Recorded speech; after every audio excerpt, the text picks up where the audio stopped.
Salut à tous, on se retrouve donc pour Mon prof est un extraterrestre, tome 3. Mon prof s'allume dans le noir, chapitre 20. Dans les chapitres précédents, Peter et Ulan se sont adonnés à une petite expérience de télépathie qui a très très mal tourné, puisque Ulan s'est retrouvé, comment on pourrait dire, éjecté de la machine qui servait à connecter les deux cerveaux, et il est apparemment très très très mal en point, et il a très très très très peu de chances de s'en sortir. Peter l'a donc emmené chez le docteur Crocodile pour le laisser entre ses mains, et ensuite il est allé faire un tour avec les extraterrestres du Conseil planétaire qui se tâtent encore un petit peu sur le devenir de la Terre. Peter, excédé, fatigué, à bout, finit par leur dire: mais laissez-moi une chance de trouver une raison de sauver ma planète, parce que j'ai pas envie que vous fassiez du mal aux gens qui sont dessus, aux gens que j'aime, à mes amis, ma famille, etc., etc. Les extraterrestres, certainement un peu perplexes, lui ont encore une fois demandé d'aller se retirer pendant qu'il délibère. Chapitre 20. La volonté de Hulan.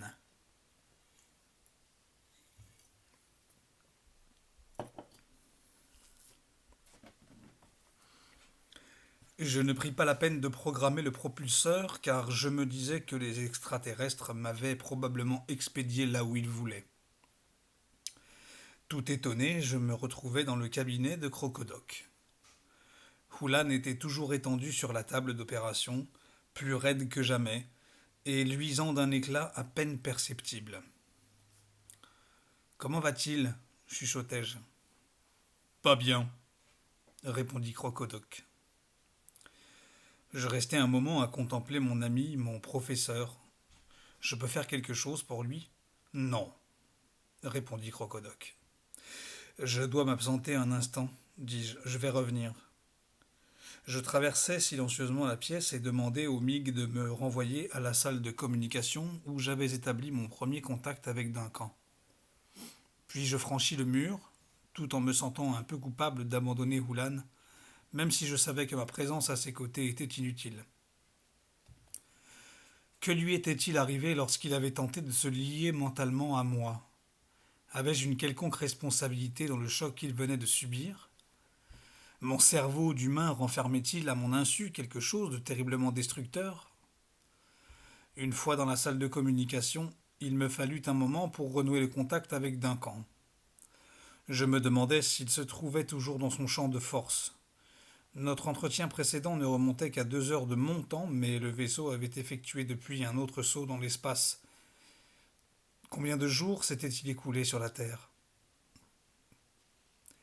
Après avoir appuyé sur diverses touches, je parvins enfin à me connecter à Duncan Dougal, mon ancien ennemi, mon nouvel allié. Tandis que je réglais la netteté de la transmission, l'idée me traversa que si la créature nommée Kriblim avait délibérément emprisonné Duncan dans un champ de force, mieux valait me montrer prudent, et ne pas trop en dire avant de savoir si elle se trouvait dans les parages. Duncan, pensai-je, y a-t-il quelqu'un d'autre dans la pièce? Seulement toi et moi. Tant mieux. Je terminai mon réglage, nous pouvions à présent nous voir l'un et l'autre. Écoute, les événements s'accélèrent ici. Les extraterrestres préparent quelque chose et je ne sais pas ce que c'est, mais ça a l'air grave. Il faut que tu préviennes le gouvernement. Duncan tentait de me démontrer la futilité de cette idée quand un bruit de pas dans l'escalier menant au grenier nous surprit l'un et l'autre. Fais comme si je n'étais pas là, dis-je affolé. On ne doit pas me surprendre en train de te parler. J'essaierai de tenir bon, mais je couperai le contact si j'y suis obligé. Compris, me répondit-il. Mais la personne qui apparut en haut des marches de bois n'avait rien de menaçant, au contraire. En la voyant, j'eus comme un petit pincement au cœur. C'était Suzanne Simmons, et je découvris soudain qu'elle m'avait manqué, plus que je ne le croyais. Pourquoi les extraterrestres ne m'avaient-ils pas branché sur son cerveau plutôt que sur celui de Duncan? Avec l'aide du MiG, j'indiquai à Suzanne comment dégager Duncan du champ de force. Une fois libéré, celui-ci s'étonna d'être toujours en contact avec moi. Je lui expliquai que le champ de force n'y était pour rien. Ton cerveau est devenu une véritable machine organique, Duncan. Il se trouve qu'en ce moment, tu es un des appareils de communication les plus puissants de la galaxie. À présent, écoute-moi, j'ai quelque chose à te dire. Il se passe des événements graves là-haut. Et tu dois... Oh non! Ce petit cri m'échappa parce que 2 mains venaient de m'agripper par les épaules. Il ne faut pas agir comme ça, Peter, dit Broxholm en m'obligeant à faire volte-face. Autrement, nous n'aurons plus confiance en toi. Il me souleva, de sorte qu'il me fut impossible d'éviter le regard accusateur de ses énormes yeux orange. Je me demandais s'il avait entendu ce que je venais de dire à Duncan et à Suzanne, mais je pensai aussitôt que non, puisque tout s'était passé dans ma tête. Le conseil veut te voir, m'annonça-t-il sans me lâcher. Il m'emporta à travers la pièce, franchit le cercle du propulseur transdirectionnel et me remit à terre dans la salle du conseil. Que sais-tu de la chute de Hulan s'enquit l'extraterrestre vert glauque dès qu'il me vit devant lui. Il semblait plus sévère que jamais, peut-être même un peu en colère. J'hésitais. Il essayait d'entrer en contact avec mon cerveau, dis-je. C'est à ce moment-là que ça s'est passé.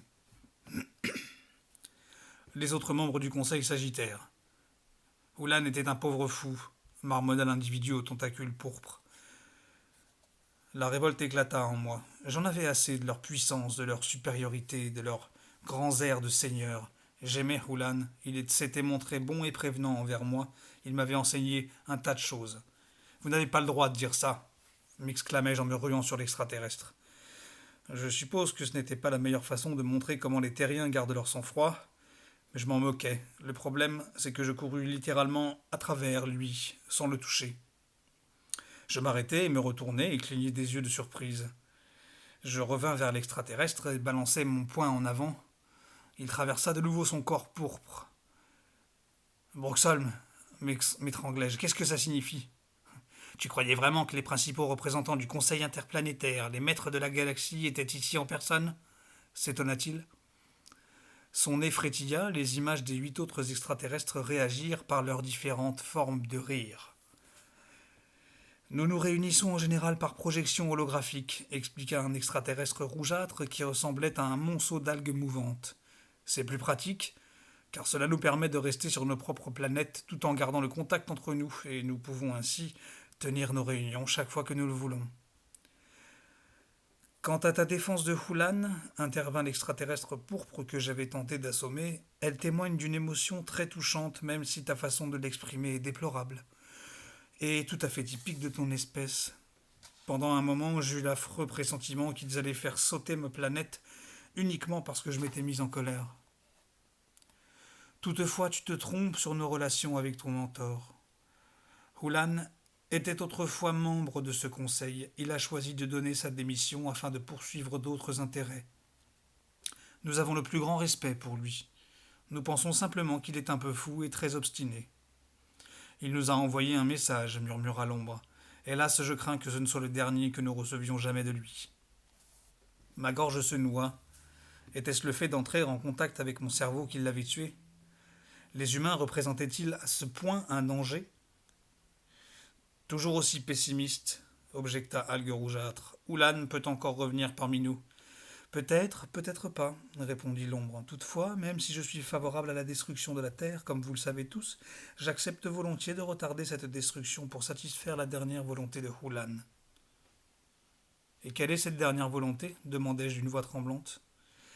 Que nous acceptions de nous livrer à une ultime étude de ta planète avant de prononcer notre jugement. J'estime pour ma part que c'est une énorme perte de temps, mais par respect pour un camarade agonisant, je veux bien accéder à ses désirs. Ce qui exige que toi et Broxholm retourniez sur la Terre et qu'avec l'aide de notre agent qui s'y trouve déjà, vous nous établissiez un rapport final et définitif. Tout le monde est d'accord? Demanda Verglauk. Le vote fut unanime. À plus.